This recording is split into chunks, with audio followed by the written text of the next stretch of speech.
welcome back to your Feel Good Breakfast Show. It's a Tuesday. If you've just woken up, hello. It's good to have you with us. And you came at a good time because we're talking about garlic. I know you're scratching your head. What is this about? Let me tell you. Garlic has a reputation for its powerful health properties. And now the superfood is gaining popularity in skincare routines all over the internet. From health enthusiasts to beauty bloggers even, everyone seems to be touting its benefits for skin and overall health. But how much of this hype is actually true? That's what we've got to figure out This today. is the question. So we've brought in a specialist to answer exactly this. We are joined in the studio by Dr. Manoj Bhagwandin, and he's a general practitioner with a special interest in medical aesthetics.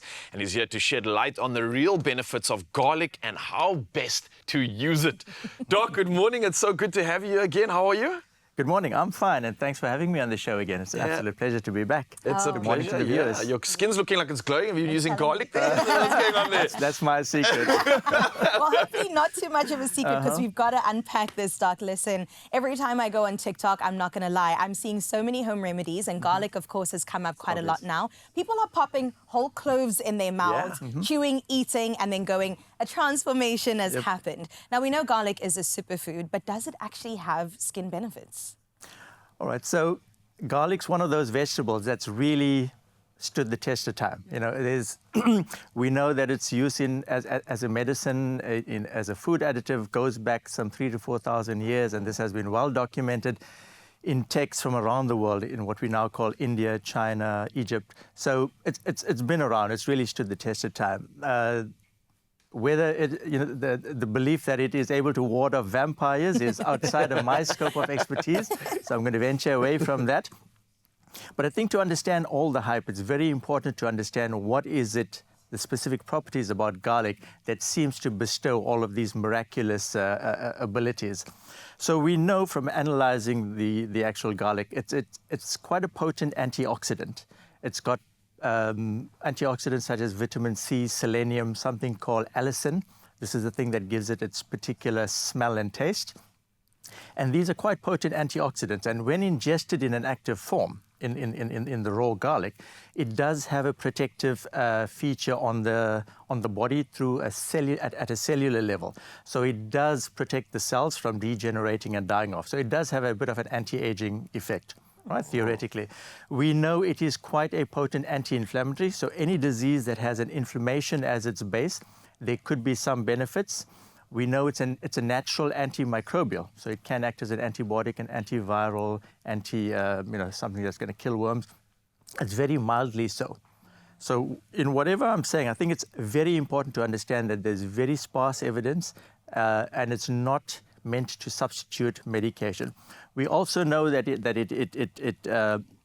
does affect certain hormonal systems in the body, so it can have certain beneficial effects there, and it really does have numerous benefits, which there's now scientific research to back certain of these claims up.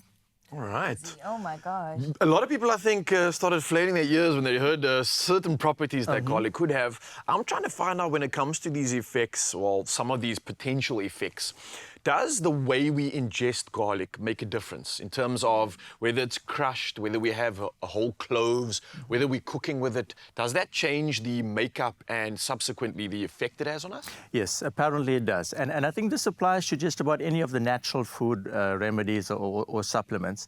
So what we've found is that the best form to consume your garlic is in its raw form. Okay. A raw form where it's crushed or chopped, finely chopped. What this does is that it then liberates, or it allows certain of the chemicals within the garlic to become active. It needs a bit of time, and it needs exposure to air to become active. We also know that if you add a little bit of like a carrier oil, something like olive oil or coconut oil to it, it will further enhance the absorption of some of the active ingredients when you ingest it. So the best form is to actually eat it in its raw form, as you said earlier. If you cannot tolerate obviously the strong smell and taste, then the next best is to actually add it to your food, so you can cook with it. But if you do this, please make sure you add it towards the end of the cooking process. What this does is that it preserves the active ingredients and prevents them from being damaged with the heat.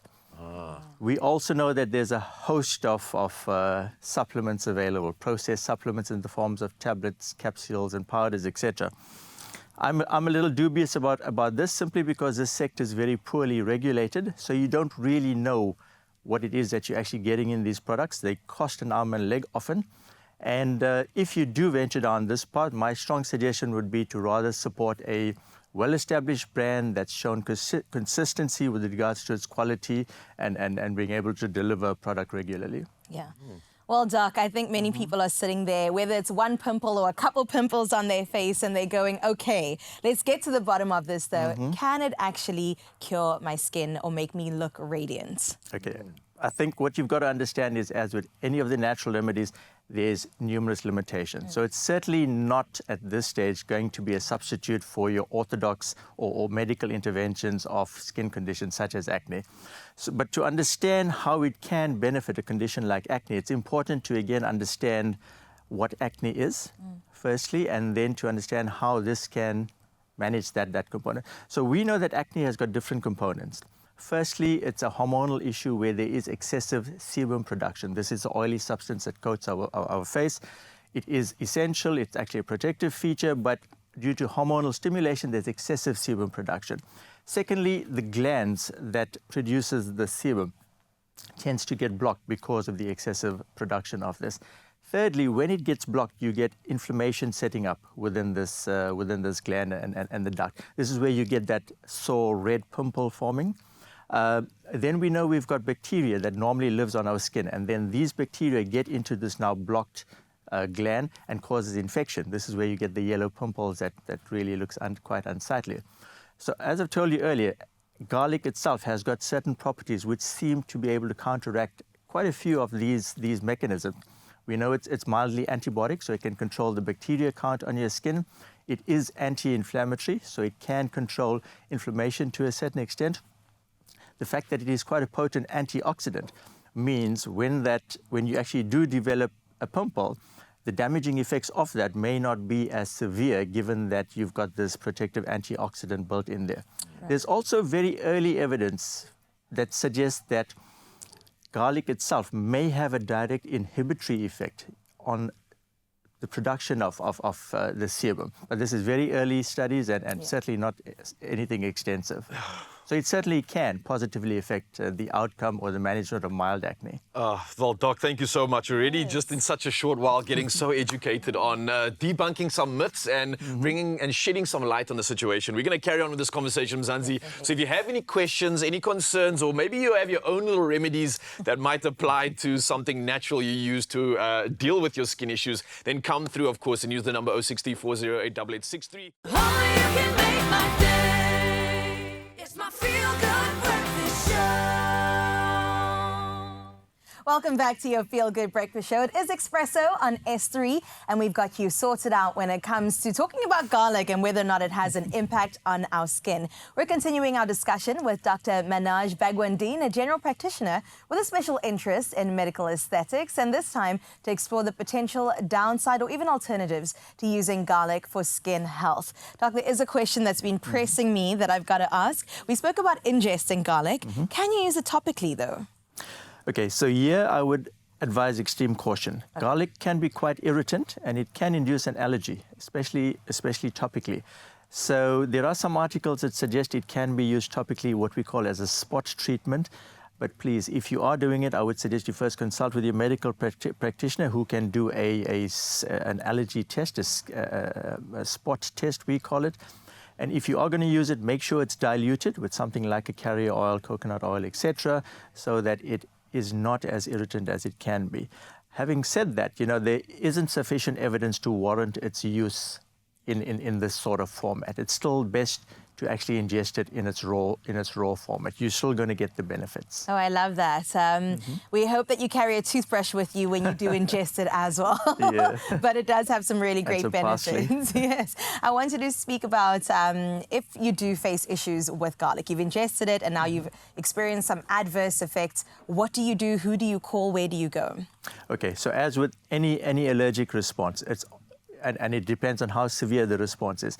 It's advisable to present yourself to your medical practitioner as soon as possible, if not urgently. If it is an acute, what we call an anaphylactic, a severe reaction, if that is the case, then please go to your emergency room or casualty as soon as possible. There are medications we can give to you that will halt and reverse this process. Beautiful. Other home remedies, Doc? I know personally that sometimes I go for like bori or turmeric and I put it on my skin. Does it make me yellow? Yes. Do I think it's worth it? Absolutely. Are there any other home remedies that you could perhaps recommend? Oh, there's actually a myriad of them, really. Yeah. But I think nothing precludes the fact that you should first and foremost take care of your skin. And this means gentle cleansing regularly, at least twice a day, exfoliating 2 or 3 times a way in a gentle manner. And then there's a whole host of alternative remedies. Tea tree oil is one of the most documented. Again, diluted. It has similar properties to what we discussed garlic as having. Your turmeric for the again, antioxidant properties of the skin. Aloe vera has a calming effect on the skin. Again, quite potent antioxidants, etc., etc. But like I said, nothing precludes taking good care of your skin, eating properly, making sure you're properly hydrated. The skin, when it's properly hydrated, becomes far more of an effective barrier, which is what it's meant to be. And obviously things like sleep. Remember, our body heals itself when we're sleeping, so 7 to 8 hours of sleep will allow your skin itself to also heal and regenerate itself. So all of these things are quite important in the overall management of your skin conditions. Yeah, I love that. I wish I could get 7 to 8 hours a day, Doc. That is the Don't we goal. all? That is what we're aiming for. But I love that you touched on a holistic approach to taking care of yourself. It's the exercise. It's Absolutely. the eating well. It's the, of course, taking care of your skin every single day. Would you recommend that somebody uses both their skincare as well as home care in combination with one another almost? Oh, absolutely. And this is where I would suggest, you consult with an experienced medical practitioner who's well versed in skincare. He or she will be able to offer you not just the medical or natural remedies, but also skincare routines and procedures that's specifically suited to your skin and skin type. Right. Remember, we have varying types of skin, so it's not a question of one size fits all, especially when it comes to skincare products. Well, that is such an insightful conversation, Doc. I know that I definitely took some notes there because sometimes I rely on the one more than the other. But I love the combination of both to strike an absolute balance. Now, speaking about balance, we've definitely balanced an outfit out. And with your help, of course, we've come to a conclusion with Ryle's outfit. What did you go for? Well, let's find out.